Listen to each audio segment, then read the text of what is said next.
Gente, eu venho aqui de volta ao capítulo 20, 21 de Mateus, e a gente viu nesses últimos dias a sequência que nos colocou em algumas questões extremamente sérias, como essa mania, a megalomania apostólica, querendo saber se Tiago e João podiam sentar um à direita, outro à esquerda de Jesus.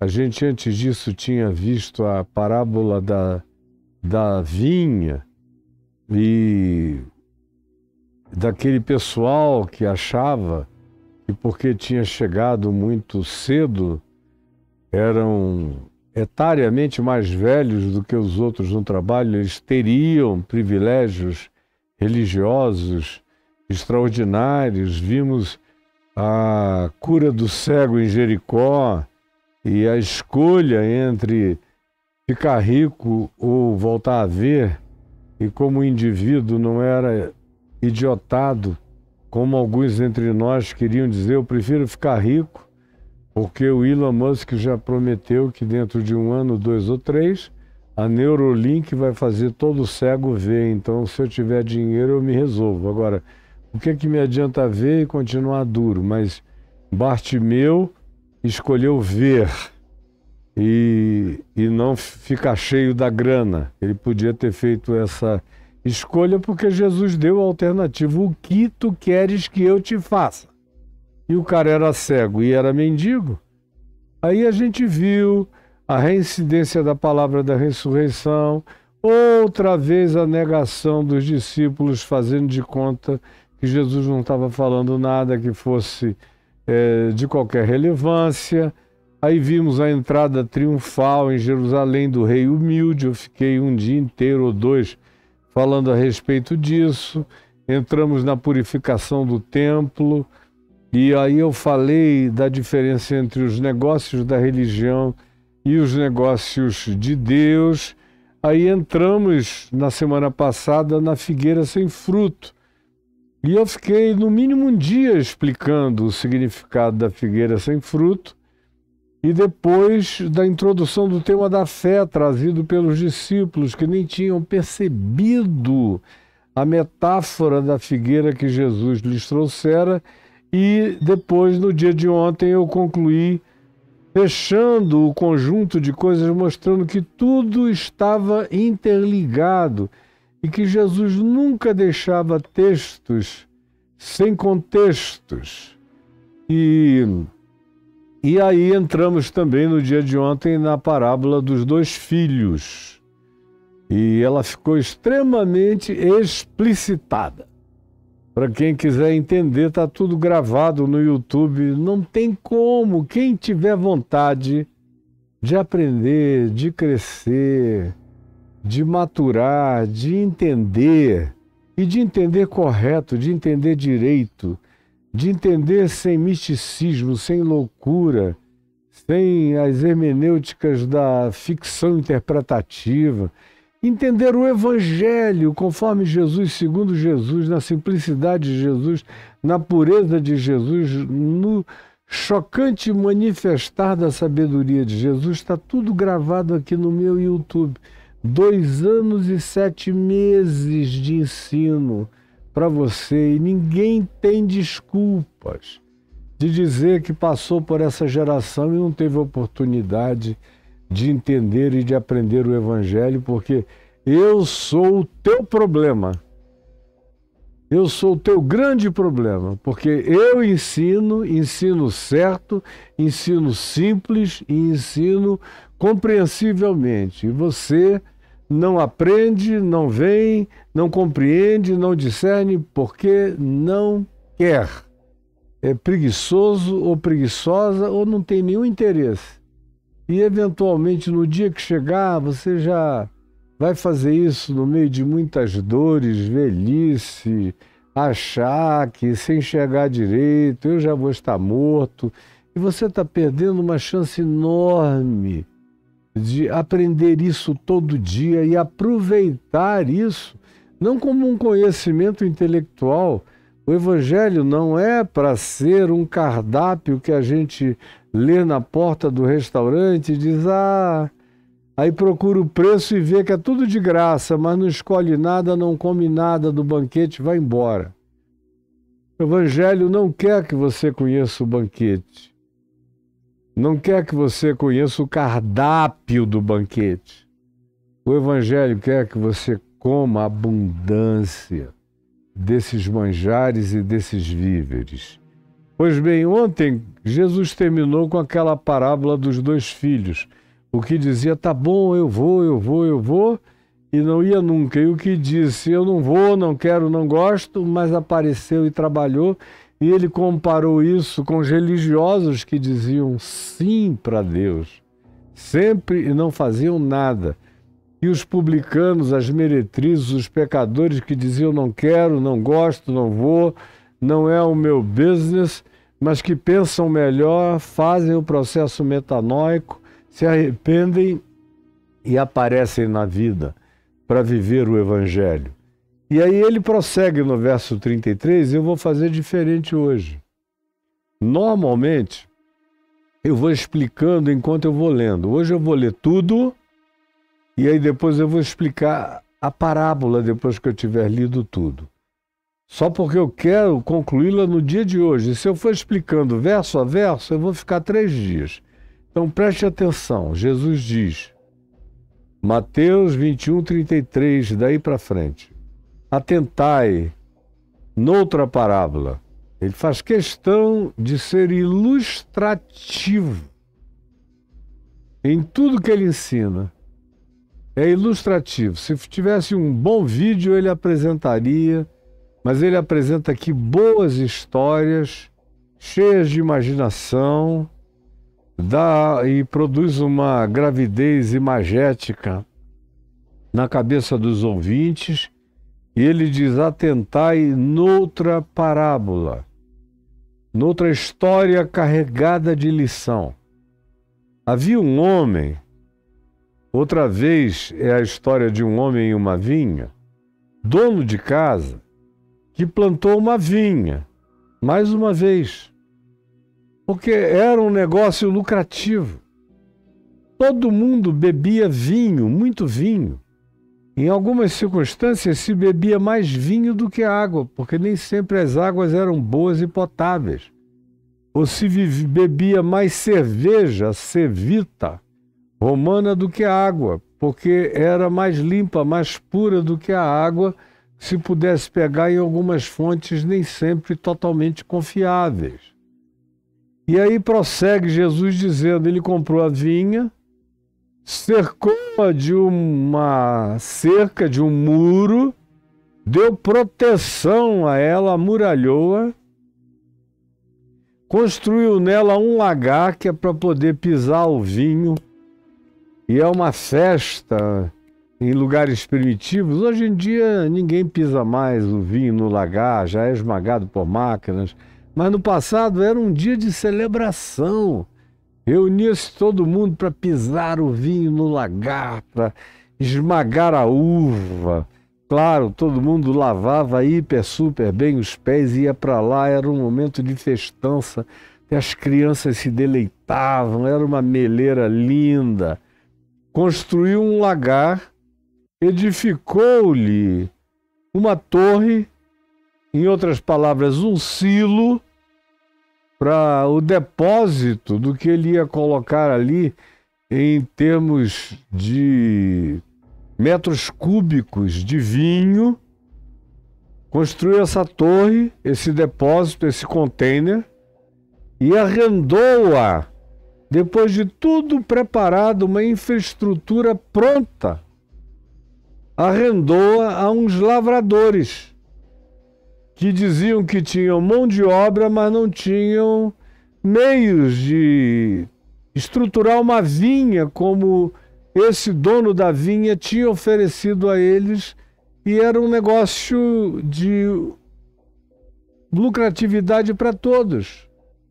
Win-win era o tipo de negócio. O dono da vinha podia sair para descansar eles trabalhavam, tinham com que trabalhar numa superestrutura e havia um preço a pagar pelo arrendamento e o preço a receber por parte do dono da vinha.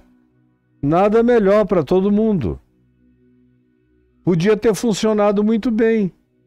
E quando isso aconteceu e o negócio foi fechado e assinado, o dono da vinha se ausentou do país, foi passear em terras distantes. Ao tempo da colheita, porque todo ano tem o tempo da colheita, o dono da vinha, que não tinha esquecido que ele era dono daquela e eventualmente de outras vinhas, enviou os seus servos aos lavradores, que tinham que pagar a ele o correspondente ao lucro e ao arrendamento, conforme o contrato assinado, para receber ele os frutos que lhe tocavam como dono da propriedade, investidor, dono da terra e de toda a infraestrutura. Era isso que a ele tocava minimamente. E os lavradores,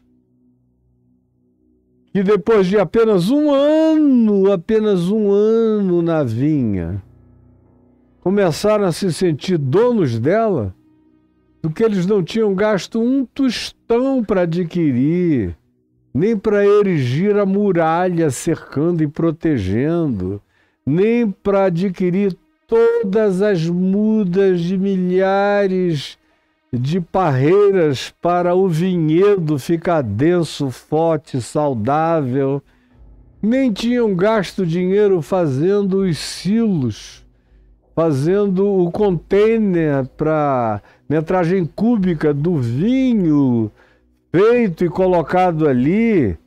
Não tinham feito absolutamente nada. Tinham só arrendado e, conforme eles diziam, queriam só trabalhar e ganhar dinheiro, ia ser bom para todo mundo. Mas a cobiça, o desejo de poder, a vontade de controle, de dominação, de apropriação indébita, o espírito da corrupção, do estelionato, da falsificação da palavra, da relativização e do rasgar do contrato estabelecido e assinado, a doença da posse tomou conta desses indivíduos em apenas um ano de experiência. Eles não conseguiram ter nem um ano de fidelidade na primeira vez que teve colheita para fazer o vinho e pagarem, então, o que era devido ao dono de toda a infraestrutura e que tinha feito todo o investimento e que corria o risco de todos os prejuízos se as coisas não dessem certas.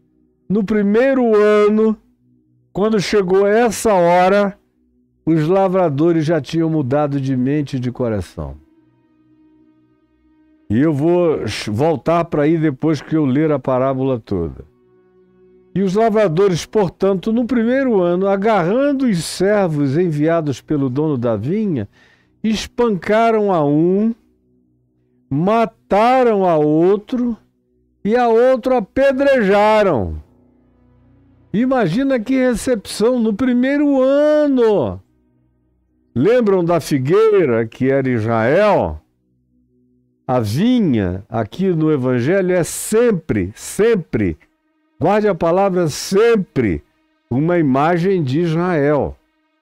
Do povo de Israel, da religião de Israel, dos líderes de Israel, dos lavradores de Israel, dos sacerdotes de Israel, dos que se achavam os lavradores do reino de Deus, os seres que tinham as incumbências e que queriam apenas ter o privilégio de trabalhar no reino de Deus para a glória de Deus.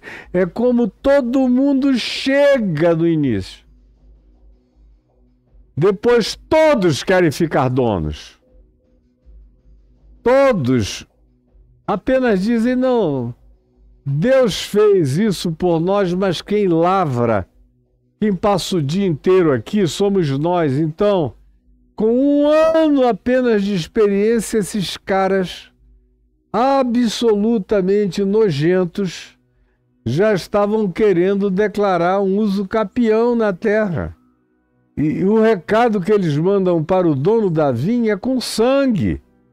Porque aqui se diz, espancaram a um, deixaram o cara morto, costela quebrada, braço quebrado, mataram a outro e a outro apedrejaram.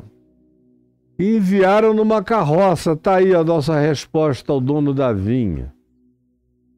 O dono da vinha viu aquilo e enviou ainda outros servos em maior número. Vou mandar um contingente maior, mais mensageiros. Pode ser que eles caiam em si. E fez isso. E qual foi o resultado? E trataram a todos eles, a esse grande contingente, da mesma maneira. Matando, roubando, destruindo, apedrejando, devolvendo mortos ou aleijados. E por último, o dono da vinha enviou-lhes o seu próprio filho. Falou, meu Deus, esse pessoal é doido. Eu tenho contrato com eles, a gente negociou minuciosamente tudo, eles sabem a quem essa vinha pertence.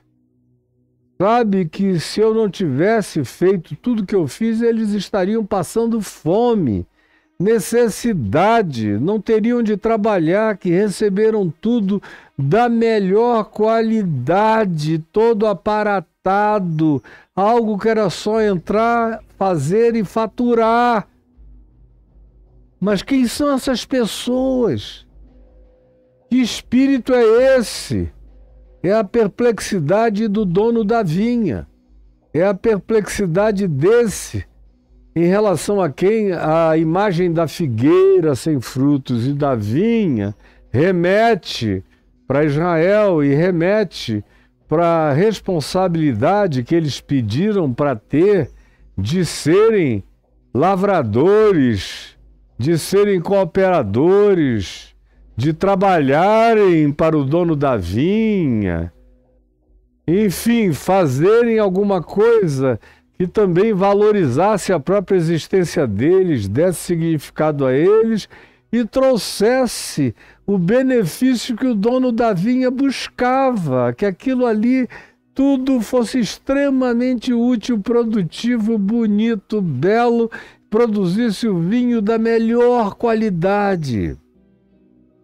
E aí esse dono da vinha, numa pureza de coração que só é pertinente a Deus, disse o seguinte: eu vou mandar o meu filho, que é a minha cara, que faz tudo o que me vê fazer, que me obedece em tudo que eu faço, que tem prazer na minha vontade, que come, bebe e se alimenta dos meus desejos, que é a imagem de quem eu sou. Não poderia haver representante mais coerente, mais semelhante, mais absolutamente refletidor do meu caráter, da minha graça, da minha imagem, da minha semelhança, da minha natureza, do meu modo, da minha ética e do meu espírito, do que o meu filho. Vou mandar meu filho dizendo numa cartinha: olha, aí está o meu filho.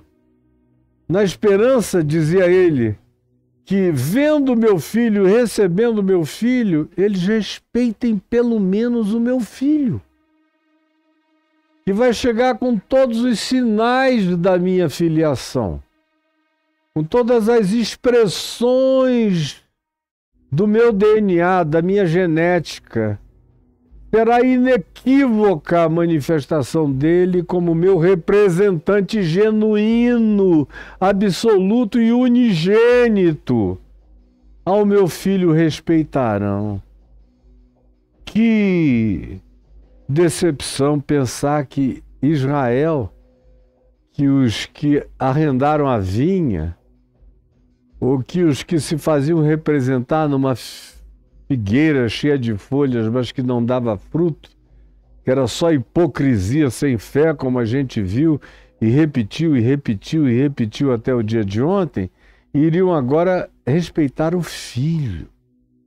Mas os lavradores, vendo o filho, disseram entre si, como a gente viu ontem, como eles combinavam entre si. Disseram entre si.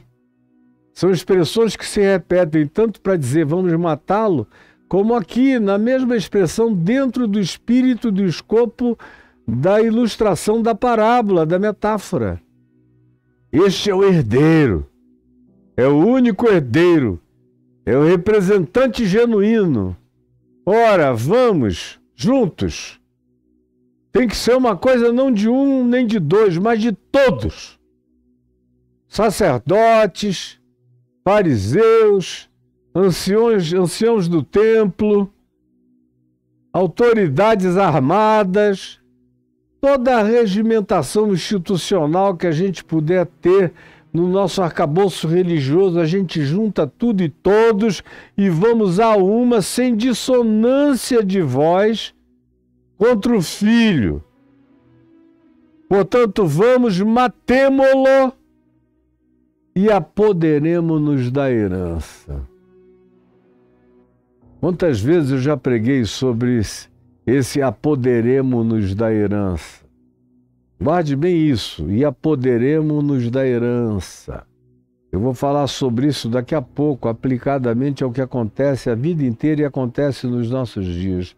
Matemos o filho e apoderemo-nos da herança. Mais do que tudo é sobre isso que eu quero que você ouça no dia de hoje. Matemos o filho e apoderemo-nos da herança. Matemos o filho de Deus, e apoderemo-nos da herança. Aí a gente fala em nome de Deus, em nome do Filho de Deus, em nome do Evangelho de Deus, a gente inventa qualquer coisa em nome de Deus, a gente passa a ser o dono da vinha de Deus, a gente se apodera. Vamos ser os ladrões bem-sucedidos do reino do Filho de Deus. Esse é o espírito que está presente aqui, está presente na religião. Matemos o filho e apoderemo-nos da herança. E agarrando o filho, lançaram-no para fora da vinha, como fizeram com Jesus que morreu fora dos muros, no Gólgota, e o mataram na cruz. Quando, pois... Agora é Jesus que pergunta. Agora o texto passa a ser de Jesus fazendo uma questão diante dessa história, diante dessa ilustração. Você está prestando atenção no que eu estou dizendo, né? Agora é Jesus que fala. Diante disso tudo, quando, pois, vier o Senhor, e o Senhor vai voltar, o Senhor da vinha vai voltar. Essa moçada que está toda aí dizendo que eles são os arredatários da vinha, que o dinheiro que você põe na vinha você bota no bolso do dono da vinha, mas nunca chega nada ao dono da vinha, porque o dono da vinha nem quer dinheiro, ele só quer obediência, amor e compaixão.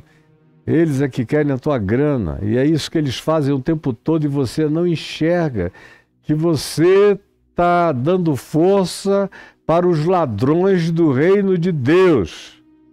E eles dizem aqui, Jesus dizendo, quando, pois, vier o Senhor da vinha, que fará a esses lavradores? E na primeira instância da história, os lavradores eram os judeus, o povo de Israel, as autoridades, os mesmos que viviam ali planejando a morte de Jesus e que o executaram. Na primeira instância, eles nunca mudaram de opinião, continuam com a mesma opinião até o dia de hoje, faz 2000 anos, em relação ao filho do dono da vinha. Mas não somente isso. O que fará o senhor da vinha quando voltar? O que ele fará a esses lavradores que se arrogam a fazerem contratos de obediência com Deus, que eles não cumprem, que eles rasgam, e eles matam qualquer representante, qualquer voz que se levante em favor da verdade, do acerto que eles fizeram com o dono da vinha? Responderam-lhe, quando Jesus perguntou, ele perguntou a todos que estavam presentes. E, na primeira instância, vocês já viram acompanhando isso nos últimos dias, desde quinta-feira passada comigo, que os que estavam presentes ali eram os principais sacerdotes, os anciãos do povo e as demais autoridades religiosas, e o ambiente era o templo. E não era na Galileia, era no centro da vinha, em Jerusalém. E agora, quando Jesus faz essa pergunta, faz olhando nos olhos deles, olhando aqui para o sumo sacerdote, olhando aqui para os anciãos do povo, olhando para todos aqueles que estavam nesse lugar de empoderamento corrupto e que falavam em nome de Deus, massacrando o povo, matando profetas e espancando qualquer um que falasse a vontade de Deus e os lembrasse do compromisso que eles tinham com Deus. Eram na mesma hora desterrados, exilados, mortos, liquidados. Como Jesus disse: Jerusalém, Jerusalém, que matas os profetas e apedrejas os que te foram enviados. Que fará, pois, o Senhor da vinha a esses lavradores? Perguntou Jesus às autoridades religiosas que o ouviam. Então eles lhe responderam. Olha como eles sabem a resposta certa. Justamente por isso eles são imperdoáveis, injustificáveis. Essa moçada que está aí não tem perdão, eles sabem o que eles estão fazendo. Responderam-lhe os religiosos, os pastores, os sacerdotes, os rabinos, qualquer um de qualquer instância que se arrogue a ser representante de Deus na terra. Responderam-lhe: fará perecer horrivelmente. Olha que foram eles que usaram a palavra perecer e a palavra horrivelmente. Foram eles próprios que vaticinaram e designaram o juízo que sobre eles mesmos caíam, para perecer horrivelmente a estes malvados. Olha só como o juízo vem da própria boca dos religiosos. Eles acusam para lá e o dedão cai na cara dele do lado de cá, é aqui. Eles são julgados pela medida, pelo critério com o qual medem, julgam os demais. Jesus disse: cai exatamente como medida absoluta e impiedosa sobre a impiedade de vocês. E vocês sabem disso e não têm desculpa. Fará perecer horrivelmente estes malvados e arrendará a vinha a outros lavradores. A outros lavradores, os próprios judeus do templo, do sinédrio, do poder religioso, do sacerdócio, das seitas fanáticas, dos fariseus. Sabiam que eles existiam contra a vontade de Deus, contra o amor de Deus, que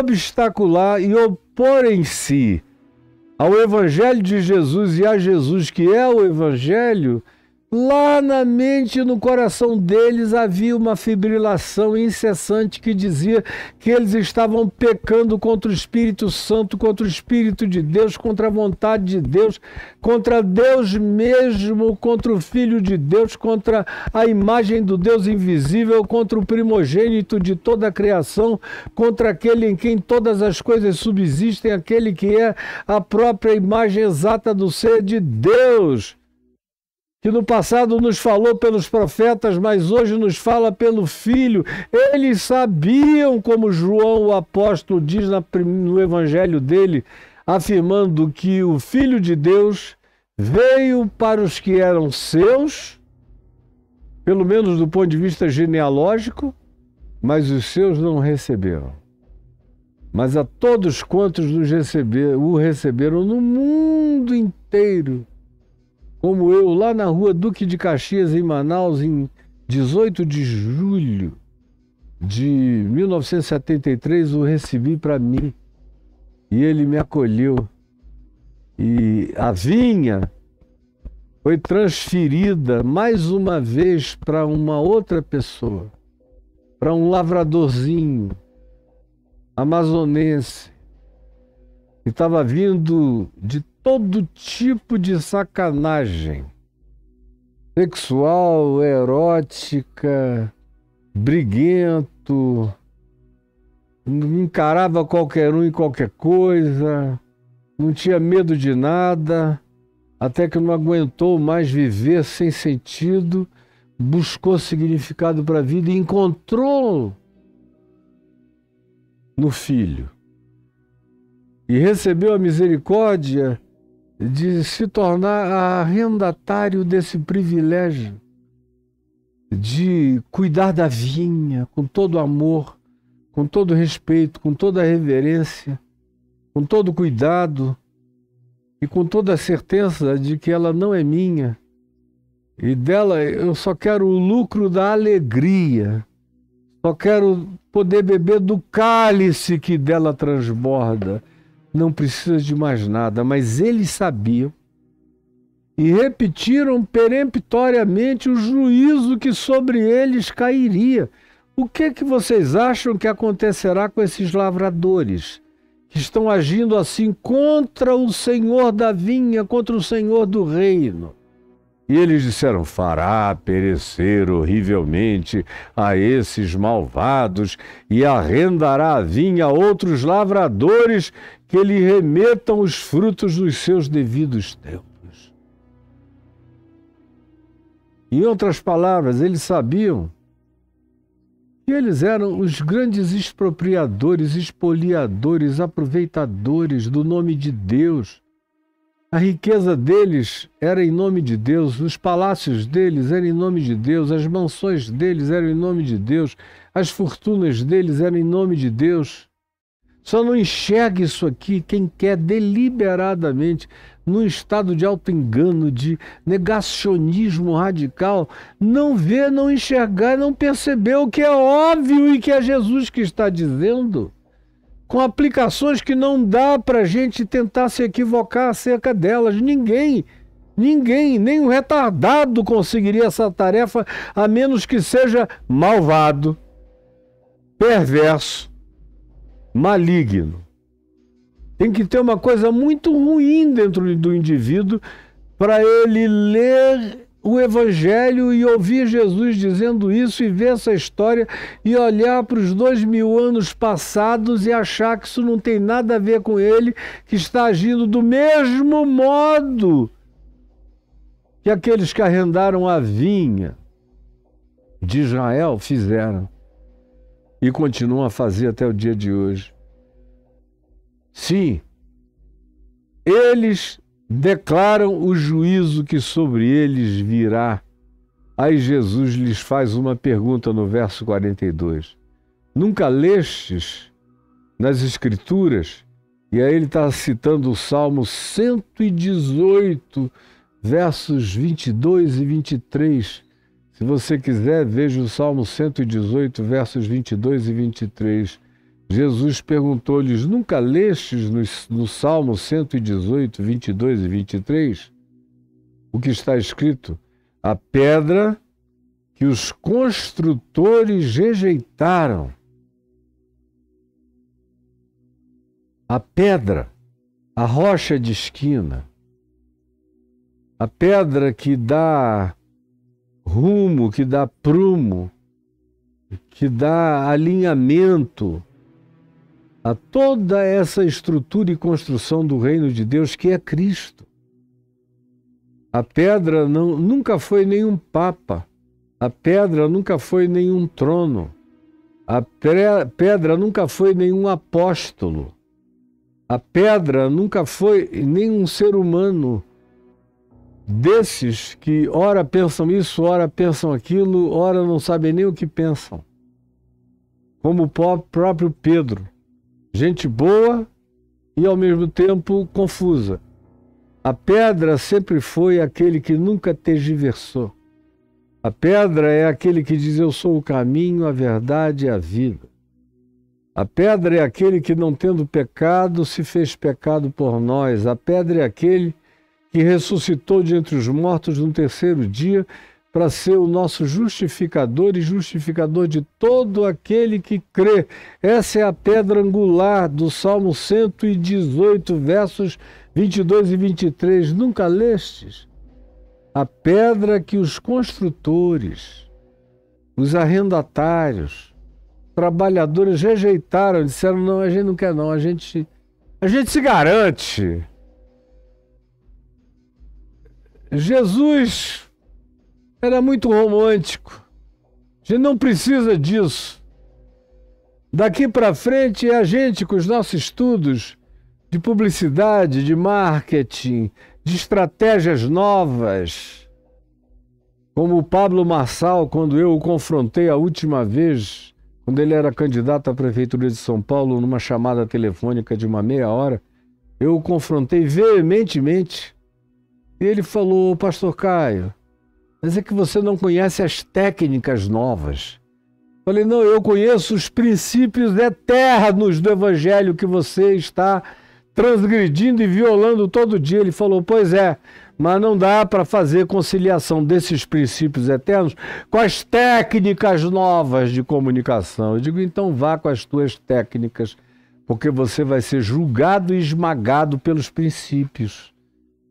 Que foi o que Jesus disse aqui.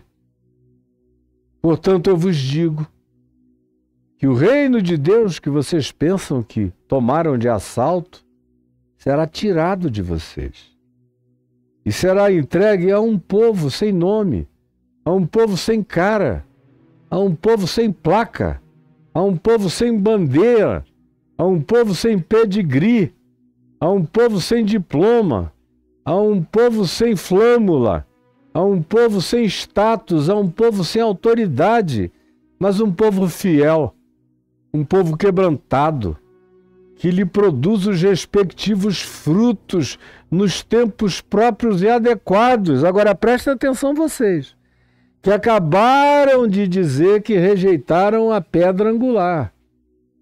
E ao mesmo tempo que já declararam qual é o juízo que sobre vocês próprios vai cair. Prestem atenção. Todo aquele, e agora ele está falando diretamente olhando nos olhos dos sacerdotes, dos anciãos do povo, de todo o status quo religioso em volta dele. Ele diz: portanto, eu vos digo que o reino de Deus vos será tirado. E mais, todo que cair sobre esta pedra, você decidir que você vai dar de contra, não. Jesus passou, ele é bonzinho, ele é lindo, ele é bom para o marketing de inclusividade, de apelo e de sedução. Só serve para isso. E para expulsar um demônio, porque o povo gosta de saber que a gente está expulsando demônio em nome de Jesus, embora os demônios sejam todos fajutos e contratados. Não tem demônio de verdade nenhum ali, é tudo farsa e teatro. Mas o povo se impressiona. Então, se alguém quiser, Jesus disse, se lançar contra a mim, contra essa pedra dos séculos, contra a rocha eterna, olha o veredito de Jesus. acerca dele: todo que cair sobre esta pedra ficará em pedaços. Aquele que correr igual um doido, um kamikaze, e decidir que o tempo de Jesus passou, eu prefiro Moisés, é melhor para levantar fundos, ou eu prefiro as técnicas de publicidade e marketing para fazer dinheiro, eu prefiro... Todo aquele que correr e der de cara contra essa pedra será reduzido a pedaços. Vai virar caco. E aquele sobre quem ela cair ficará reduzido a pó. Eu assisto todo dia uma quantidade grande de gente que corre contra Jesus. Preste atenção. Eu assisto todo dia uma quantidade enorme de líderes, sacerdotes, pastores, que correm contra Jesus, que dão de testa na rocha eterna e ficam reduzidos a cacos. Acaba a vida do cara. Como eu também vejo o contrário. Algo mais grave ainda.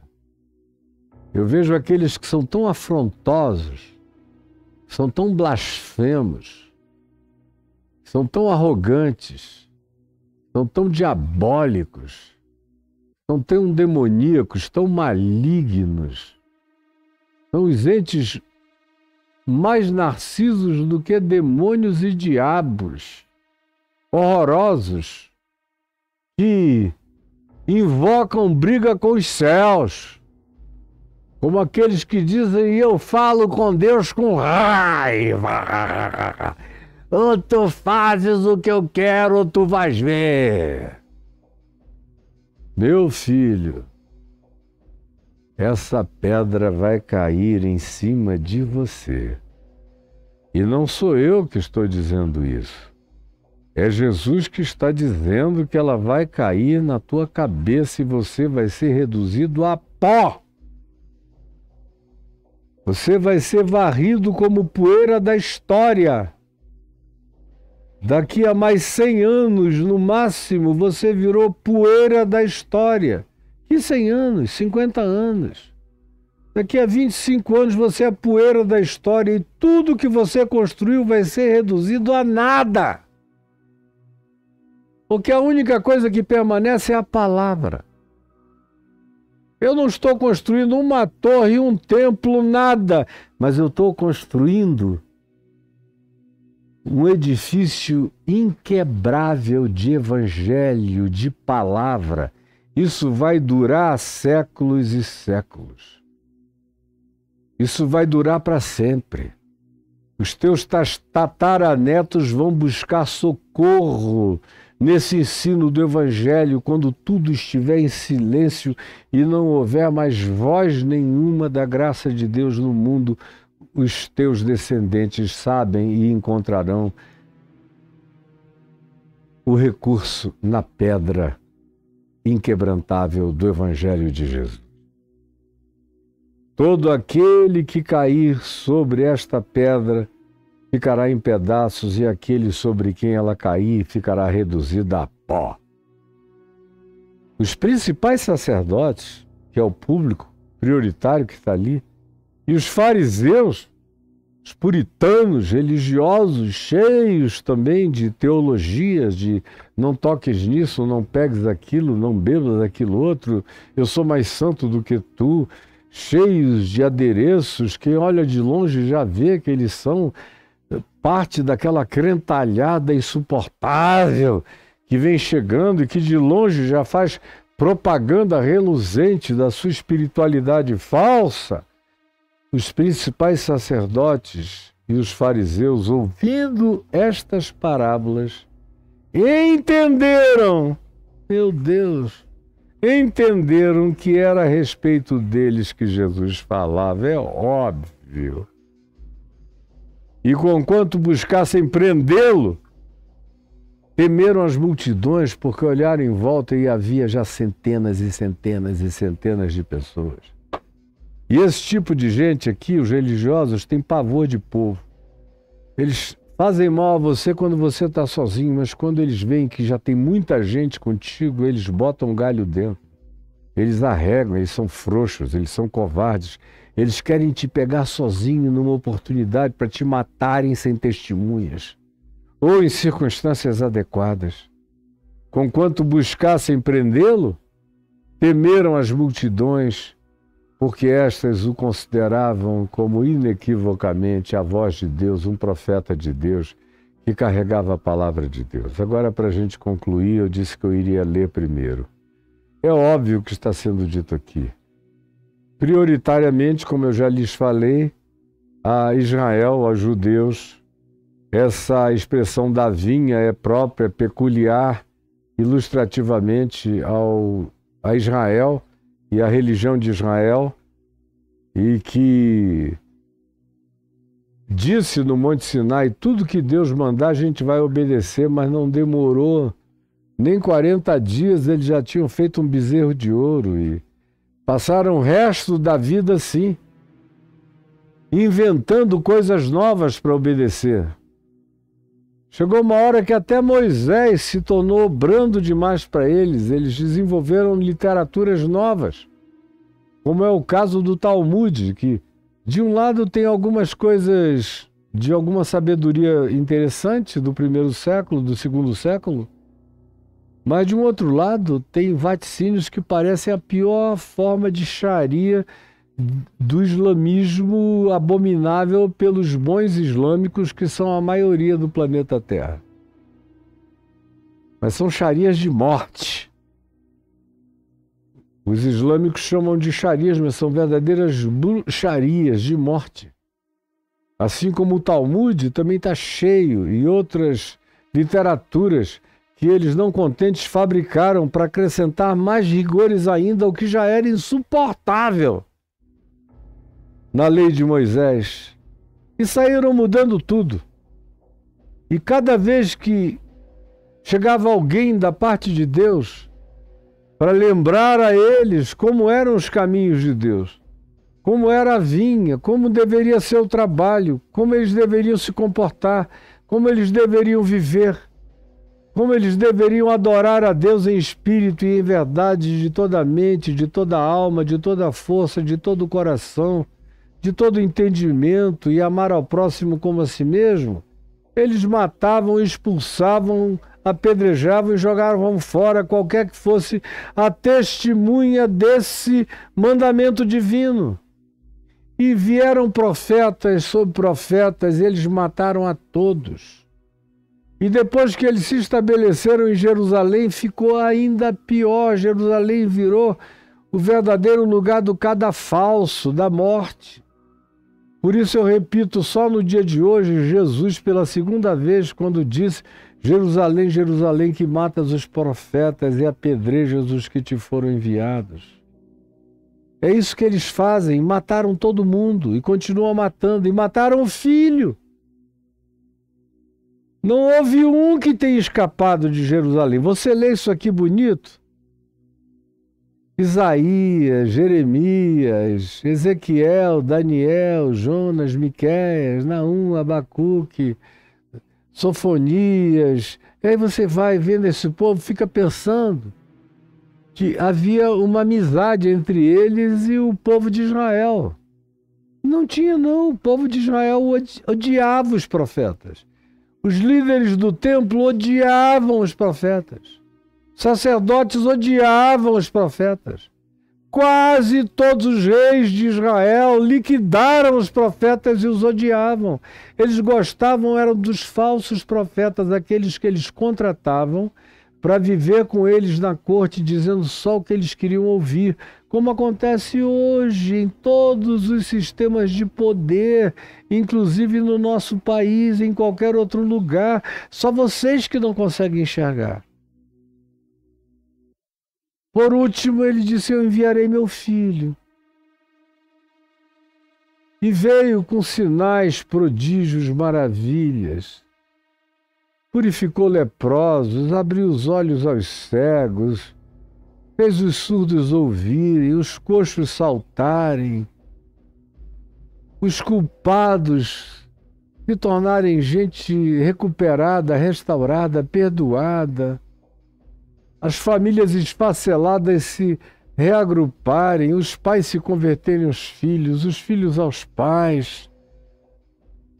Relativizou a morte, ressuscitando gente de entre os mortos, mostrando a soberania dele sobre a natureza, sobre os elementos ínfimos da matéria, do mundo subatômico, multiplicando pães, peixes, alterando a natureza essencial da matéria, transformando água em vinho, fazendo tudo que era impensável e impossível e, sobretudo, trazendo uma carga de sabedoria que o próprio Jesus disse, que Platão, que Sócrates, que Epicuro, que Tales de Mileto, que futuramente Apolônio de Tínia e um monte de gente legal do passado teriam tido vontade de ouvir.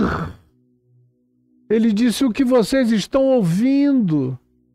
E muitos reis do passado desejaram ter acesso a essa riqueza de sabedoria incomparável e de simplicidade inimaginável e que traz completude e resposta para todas as dimensões da vida.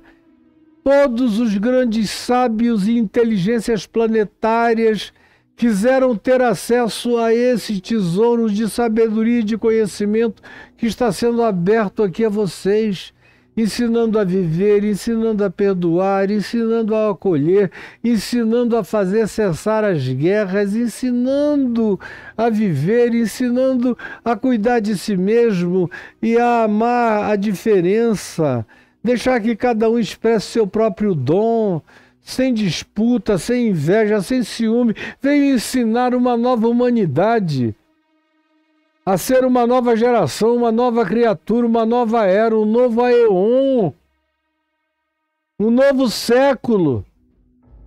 Tudo ali colocado diante dele, deles todos. Mas eles resolveram matar o filho. Ele levou demais o sarrafo. Quem é que pode viver nessa dimensão dele? Nós não conseguimos, então vai ficar só essa diferença, esse gap, essa disparidade. É melhor acabar com isso. Tirar essa referência de diante dos olhos do povo e até dos romanos e de qualquer um na terra. Que foi o que o rei de Edessa percebeu e mandou uma delegação de gregos, conforme diz aqui João no capítulo 12, que procuraram a Filipe e André e foram até Jesus convidarem-no para uma coisa que Jesus nem disse o que era, nem o Evangelho de João, mas por histórias paralelas a gente fica sabendo que era um convite para ele se mudar para Edessa. Porque disse: esse povo aí onde você está, no meio do qual você nasceu, é muito tosco, é muito tacanho, é um povo bruto, é um povo da morte, do assassinato, do genocídio, é um povo sem nenhuma sofisticação, é um povo de fanáticos. Onde tem fanatismo e dogma, tem estupidez, burrice e morte. Então vem aqui para Edessa, porque aqui ninguém vai te matar. E você vai ter daqui um areópago do qual você possa falar. Você vai ter daqui a melhor ágora do mundo, a melhor praça de conferência da terra. Vem que ninguém vai te fazer mal. E para Jesus aquilo foi uma tentação. Leia lá em João 12. Mas ele disse: não, muito obrigado. É chegada a hora de ser glorificado o Filho do Homem. O que está sendo colocado aqui para mim é uma tentação, mas eu sei que eu vim para esse dia, para essa hora e desgraçadamente para esse povo perverso e mau. E que direi eu? Pai, salva-me desta hora? De modo algum. Mas eu direi: Pai, cumpra-se a tua vontade na minha vida, nesse tempo e nessa hora, porque foi para isso que eu vim, é para isso que eu estou aqui, para realizar toda a tua vontade, para não fugir do caminho que me foi proposto, mesmo no meio da treva e da maior ignorância humana. Mas é aqui que eu estou, e é aqui que eu continuarei. Pois bem, enviarei meu filho, a ele respeitarão. Respeitaram? Não. E aí você vê agora, nessa época de limpeza étnica em Gaza, chacina, os judeus não gostam que essa palavra seja usada por mais ninguém. Parece que se tornou uma designação de propriedade exclusiva judaica, que é a palavra holocausto. Mas eles estão fazendo um verdadeiro holocausto. O holocausto era o sacrifício do inocente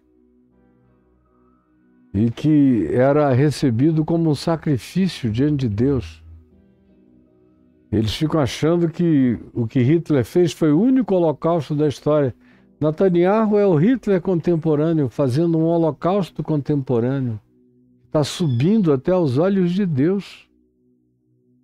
Aqueles clamores das mães, dos velhos, das crianças, dos amputados, dos órfãos, dos milhares. Eles dizem que foram 60 mil, mas as contas paralelas dos grupos independentes já nos dão conta de que são mais de 100, 110 ou até 120 mil imolados lá. Fora os milhares de feridos de uma covardia que não tem comparação. Cai da cabeça, cai do céu, aquela bomba na cabeça dos caras. É diabólico demais, é demoníaco demais para você não enxergar. Para você achar que Israel, esse Israel aqui que matou os profetas e o filho, recebeu uma prerrogativa de sair matando todo mundo.